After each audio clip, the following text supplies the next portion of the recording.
नमस्कार दोस्तों, मैं विनय दुबे मुंबई से।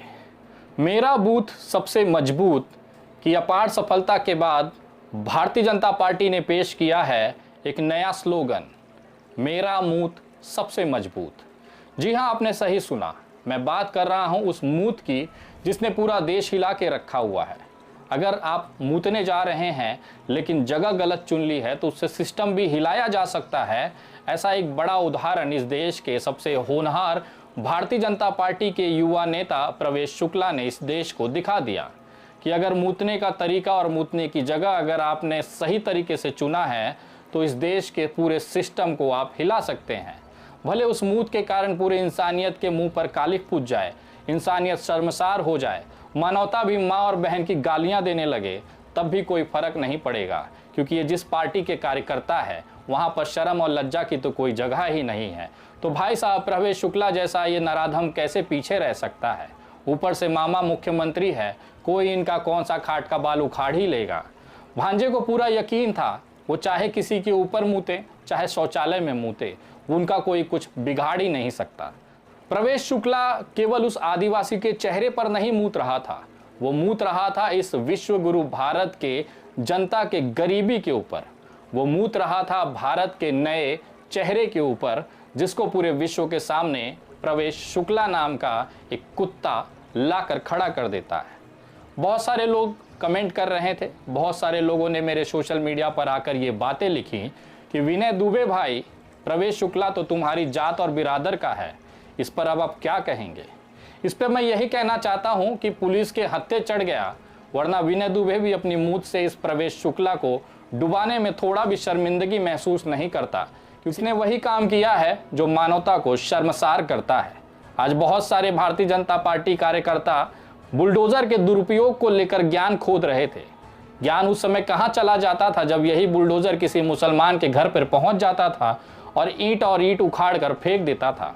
उस समय बुलडोजर बाबा की जिंदाबाद के नारे लगते थे, खुशियां मनाई जाती थी, सोशल मीडिया पर ट्रेंड चलाया जाता था कि आज अब्दुल की नट टाइट कर दी गई है। लेकिन अगर ये जरा सा बुलडोजर प्रवेश शुक्ला के आंगन पहुंच जाए तो इन भारतीय जनता पार्टियों को इसका दुरुपयोग लगने लगता है। इनको समझ में आने लगता है कि न्याय प्रक्रियाएं हैं, कानून है, पुलिस है, संविधान है। अचानक से अपने घर पर बुलडोजर चलते देख इन्हें संविधान की याद आती है। लेकिन यही अगर परवेज खान होता या शेख होता तो ये मूतने का जो बदला था इसके पूरे खानदान से लेते और तब भी ये चैन से नहीं बैठते। तमाम देश के कट्टर हिंदुओं की भावनाएं आहत हो जाती अगर ये मूतने वाला परवेज खान होता। वो तो शुक्र मनाइए, भगवान का लाख शुक्र है कि ये प्रवेश शुक्ला था, अन्यथा अभी तक देश जल रहा होता। कुछ हिंदूवादी संगठन और उसके कार्यकर्ता ये जरूर कहते कि थूक जिहाद के बाद अब पेश है नया जिहाद, जिसे आप मूत जिहाद कहेंगे। लेकिन प्रवेश शुक्ला ने इस पूरे अरमानों पर पानी फेर दिया। मुसलमान नए नए तरीके से जिहाद करने का तरीका खोजता है, लेकिन ब्राह्मण समाज का एक सुपुत्र जिसका नाम प्रवेश शुक्ला है, उनसे 10 कदम आगे जाकर एक आदिवासी बुजुर्ग इंसान जो गरीबी हालात में था, बेबस था, उसके चेहरे पर मूत कर अपने आप को बहुत गर्वान्वित और कट्टर हिंदुत्व का एक चेहरा दिखाने की कोशिश करता है। लेकिन ये भूल जाता है कि ये देश संविधान से चलता है। यही कारण था कि आज बुलडोजर उनके घर तक पहुंचा। बहुत सारे लोगों को पेट में दर्द हुआ, लेकिन मेरी कोई भी संवेदनाएं न प्रवेश शुक्ला के साथ न उसके परिवार के साथ हैं, क्योंकि आज तक इस देश के अंदर न्यायपालिका, कानून, पुलिस, आईपीसी सबको बगल कर अब न्याय बुलडोजर से किया जा रहा है। तो आज अगर खुद का घर टूट रहा है तो पीड़ा किस चीज़ की है? आप भारतीय जनता पार्टी के कार्यकर्ता हैं, आप चाहे जो नंगा नाच करिए, लेकिन कम से कम वो नंगा नाच मत करिए कि आपके परिवार को, आपके माँ को, आपकी दादी को रोना पड़े। आज जिस तरह से प्रवेश शुक्ला की माताजी, उनकी दादी हाथ जोड़कर मीडिया कर कैमरे के सामने भीख मांग रही थी, इससे प्रवेश शुक्ला का तो जो सीना था वो 56 इंच का हो ही गया होगा। शायद इसी दिन के लिए वो नेतागिरी कर ही रहे थे कि ऐसा कोई मौका मिल जाता, वो बड़े स्टार हो जाते, और आज वाकई देश ने उन्हें स्टार बना दिया। लोग अपने अच्छे कर्मों की वजह से, बुरे कर्मों की वजह से पहचाने जाते हैं, लेकिन प्रवेश शुक्ला वो कुत्ता है जो अपनी ऐसी हरकत के लिए हमेशा से जाना जाएगा जिसे मध्य प्रदेश का मूत कांड कहेंगे। और इसमें भीख मांगते हुए इनके पिताजी, इनकी माता और इनकी दादी को हमेशा याद रखा जाएगा और भविष्य में उदाहरण के तौर पर दिया जाएगा, बताया जाएगा कि भैया ऐसा कोई काम मत करो कि आपके परिवार को हाथ जोड़कर भीख मांगना पड़े। मैं मध्य प्रदेश सरकार की सराहना करता हूं कि उन्हें त्वरित कार्रवाई करते हुए, भले दिखावटी ही त्वरित कार्रवाई की, लेकिन किया तो सही। नहीं उनका घर तोड़ा, कम से कम बगीचे का एक पेड़ तो उखाड़े, एक पतरे की जो सीमेंट का पतरा था कम से कम वो तोड़कर कुछ तो खाना पूर्ति की। अगर यही कोई मुसलमान होता तब मामा जी का तेवर देखना था। वहाँ पर जो मुख्यमंत्री हैं, जो गृह मंत्री हैं, उनके तेवर देखने थे। ईंट से ईंट बजा देंगे, मिट्टी में मिला देंगे, ये सब केवल मुसलमानों के लिए है। अगर आपके नाम के आगे शुक्ला, दुबे, पांडे, मिश्रा ये जुड़े हैं तो आप घबराइएगा नहीं। आप चाहे इंसानियत के चेहरे पर मूत लीजिए, किसी आदिवासी के चेहरे पर मूत लीजिए या किसी भी धर्म के चेहरे पर मूत लीजिए, आपका ज़्यादा कुछ बिगड़ेगा नहीं। घर में 2-4 पेड़ जरूर लगाइएगा, क्योंकि सरकार को कार्रवाई दिखाने के नाम पर आपके जो बगीचे का पेड़ है वो उखाड़ के वो अपनी पीठ जरूर थपथपाएंगे कि हमने समय रहते त्वरित कार्रवाई की। करंट की तेजी के साथ दौड़ते हुए बुलडोजर गया और प्रवेश शुक्ला के आंगन का एक पेड़ उखाड़कर हमने उसे कठोर से कठोरतम सजा दे दी। ये उस देश का मैं दृश्य बता रहा हूं जहां पर जात और धर्म के नाम पर अपराधी नहीं देखे जाते, लेकिन प्रवेश की जगह परवेज हो जाए तो माहौल बदल जाता है। भारतीय जनता पार्टी को वो मौका मिल जाता है जिसमें वो अपना विधवा आलाप करना शुरू कर देती है। बहुत सारे संगठनों के पेट में दर्द होने लगता है, सड़क पर उतरकर तांडव करेंगे, तलवारें लहराई जाएंगी, नारे लगाए जाएंगे, लेकिन ये सारा चीज इस बार मौका नहीं मिला क्योंकि परवेज नहीं था, प्रवेश था। लेकिन इस सब के बीच में बहुत सारी ऐसी खबरें थी जो दब गई। अब जो खबर मैं आपको बताने जा रहा हूं ये हमारे इंसानियत और संविधान के हिसाब से सबसे बेहतरीन खबर है, लेकिन भारतीय जनता पार्टी के लिए ये बुरी खबर है। खास तौर पर उस संगठन के लिए जो खुलेआम हिंसा करने के लिए, कत्लेआम करने के लिए तलवारें लहराकर किसी एक धर्म विशेष के प्रार्थना स्थल के बाहर मुजरा करते हुए दिखाई देते होंगे, उनके लिए ये खबर बहुत मायने रखती है। क्योंकि ये खबर जुड़ी है आज से कुछ साल पहले की झारखंड की एक घटना को लेकर, जिसे आप तबरेज अंसारी की मॉब लिंचिंग के नाम से जानते हैं। मैं जानता हूँ ये नाम को आप भूल चुके होंगे। कुछ यादें ताज़ा करने के लिए मैं अगर उदाहरण दूं तो तबरेज अंसारी नाम के एक लड़के को एक पेड़ से बांधकर झारखंड में कुछ कुत्तों ने घेर कर पीट पीट कर मार डाला था। वो सोच रहे थे कि भारत में भारतीय जनता पार्टी की संविधान है, भारतीय जनता पार्टी के लोग, उनके कार्यकर्ता, ये दल वो दल, ये संगठन वो संगठन, तमाम लोग उनके साथ हैं और मुसलमान को मारकर उन्होंने वीरता का काम किया है। लेकिन वो भूल गए थे कि ये देश संविधान से चलता है। आज उन तमाम तबरेज अंसारी के हत्यारों को धारा 304 के तहत दोषी करार दिया गया और 10 साल की कठोरतम सजा दी गई। इसके साथ में कुछ लोगों को, कुछ अपराधी उसमें थे जिसको 15,000 रुपये का जुर्माना भी लगाया गया। अगर इनके नाम मैं आपको बताना चाहूँ ताकि आपको एहसास हो, आप भले भारतीय जनता पार्टी के कार्यकर्ता हों, भले भारतीय जनता पार्टी आपको करेजे में बिठा के रखती होगी, लेकिन जब संविधान का चाबुक चलता है तो अच्छे अच्छे रोड लोग सड़क पर भीख मांगते नजर आते हैं। जैसे ये कुछ भोसड़ी वाले, आज इनको कोर्ट ने 10 साल की कठोरतम सजा और 15,000 रुपये का जुर्माना लगाया है। इन भोसड़ी वालों का अगर नाम मैं आपको बताऊं तो आप ज़्यादा आश्चर्यचकित नहीं होइएगा, क्योंकि इनके नाम से ज़्यादा आपको ये जानना ज़रूरी है कि ये तमाम जो लोग थे वो भारतीय जनता पार्टी के कार्यकर्ता रहे हैं।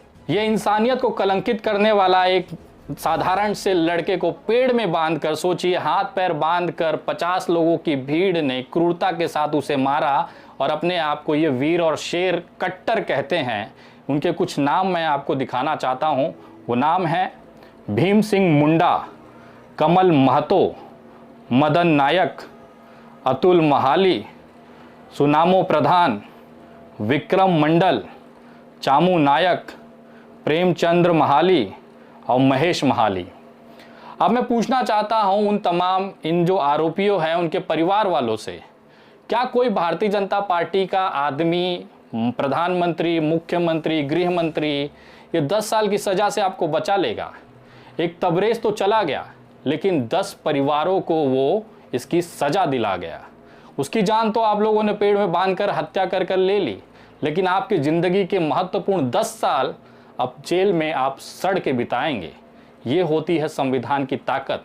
और भविष्य में अगर आपको लगता है कि किसी मुसलमान को पकड़ के या किसी भी इंसान को पकड़ के आप गैंग बना के, गुट बना के, पीट के निकल जाएंगे, हत्या कर देंगे, आपका भी हालत इसी कुत्तों जैसा होना है, ये लिख कर ले लीजिएगा।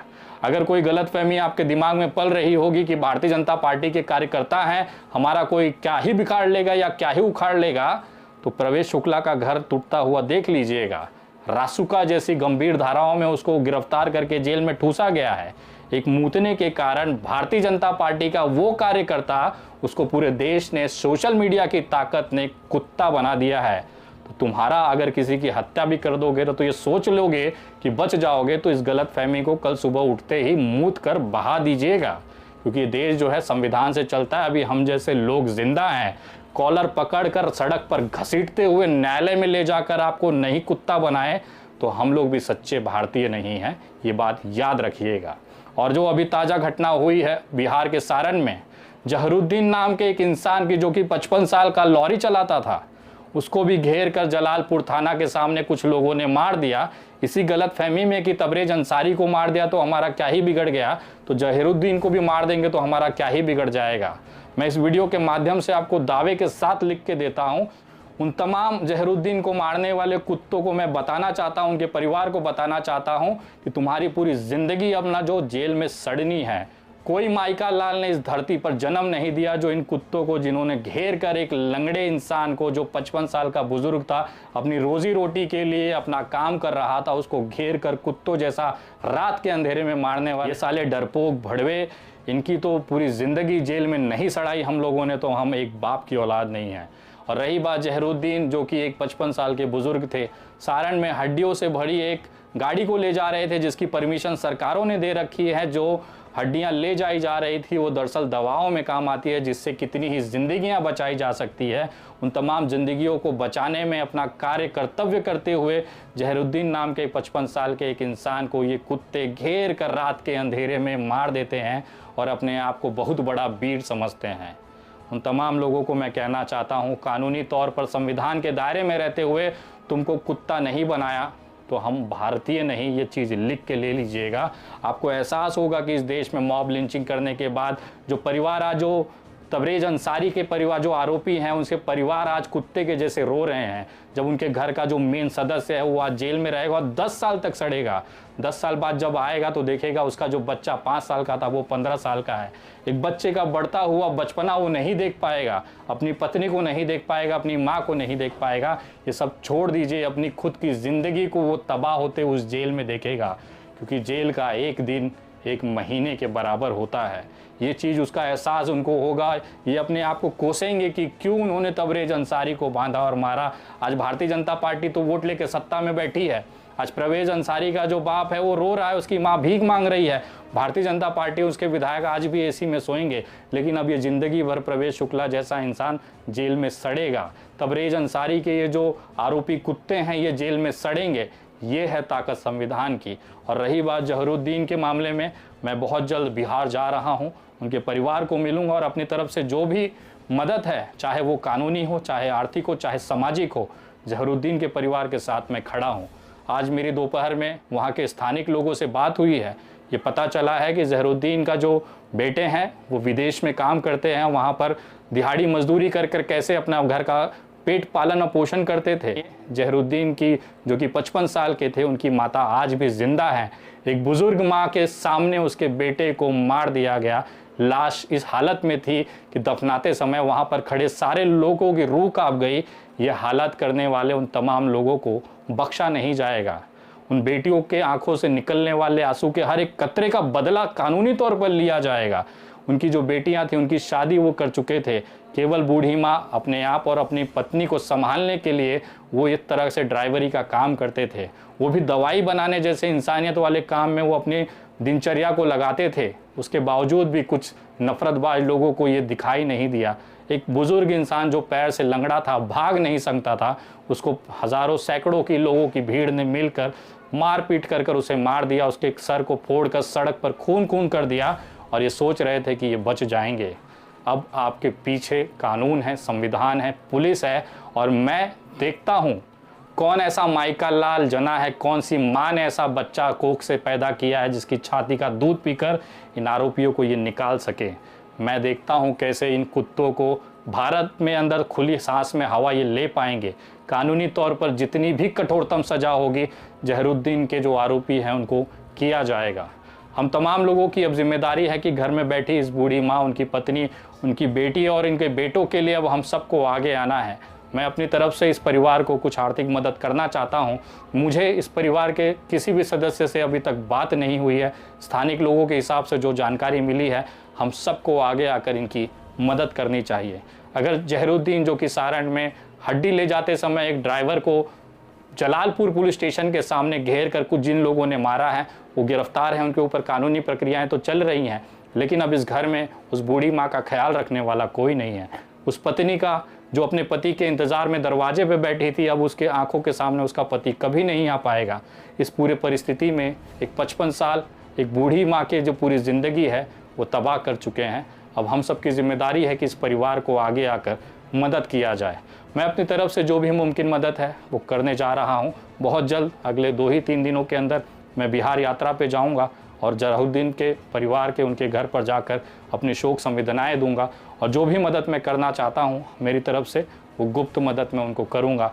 अगर आप भी इस परिवार को मदद करना चाहते हैं, कुछ आर्थिक तौर पर अगर आप अपने दिल में रखते हैं कि इस बुज़ुर्ग माँ के लिए, इस बेवा पत्नी के लिए, अगर आप इंसानियत को मानते हैं और मानवता में यकीन रखते हैं, तो उस बूढ़ी माँ के आंखों में ज़रा देखिएगा, जो अपने बेटे के इंतकाल के बाद बेबस होकर बैठी हुई है न्याय के लिए।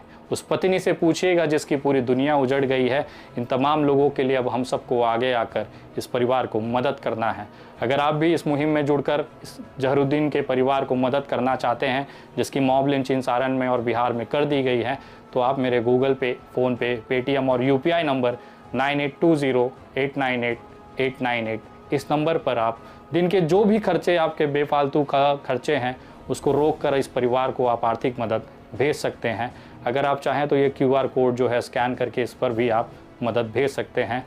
नाम दिखाएगा विनय दुबे। मैं बहुत सारे मेरे YouTube चैनल के भाइयों से कहना चाहता हूँ कि आप मेरी वीडियो लगाते हैं, मुझे उस पर कोई आपत्ति नहीं है। आज तक बहुत सारे YouTube चैनल हैं जिन्होंने मेरी वीडियोस लगाई। मैं चाहता हूं कि आप भी कमाएं, आप आगे बढ़ें, आपका चैनल ग्रो करें। लेकिन जब भी आप इस तरह की किसी मदद की वीडियो लगाते हैं तो कृपया आप क्रॉप ना किया करें, वीडियो को छोटा करके ना दिखाया करें, क्योंकि आपके व्यू के चक्कर में, केवल आपको अपने चैनल के चक्कर में आप उस परिवार को मदद नहीं कर पाते हैं जिसके लिए वो वीडियो बनाया जाता है। अगर आप सही में इंसानियत डालते हैं, सही में अगर आपके अंदर मानवता होगी, तो कृपया करके आप वीडियो डालें, मुझे कोई आपत्ति नहीं है। आज तक ना मैंने किसी चैनल पर कॉपीराइट दी है, ना स्ट्राइक किया है। लेकिन मेरा एक निवेदन है कि इस तरह की जो वीडियो होती हैं उसे साबुत जैसा है वैसा ही डालिए। मेरी तरफ से, मेरी टीम की तरफ से कभी भी आपको कॉपीराइट या स्ट्राइक नहीं आएगी, ये मेरा शब्द है। लेकिन कृपया करके जब भी इस तरह की कोई वीडियो होती है, उसमें केवल व्यू पाने के लिए आप वीडियो को ना डालें, उस इंसान को मदद भी पहुंचे, वो भी कोशिश आप करें। ये वीडियो कैसी लगी है कमेंट करके ज़रूर बताएं। मुझे आशा है जहरुद्दीन के परिवार के लिए हम एक मदद के तौर पर, इंसानियत के तौर पर जो भी मुमकिन होगा वो प्रयास ज़रूर करेंगे। अगली वीडियो बहुत जल्द। जय हिंद, जय महाराष्ट्र।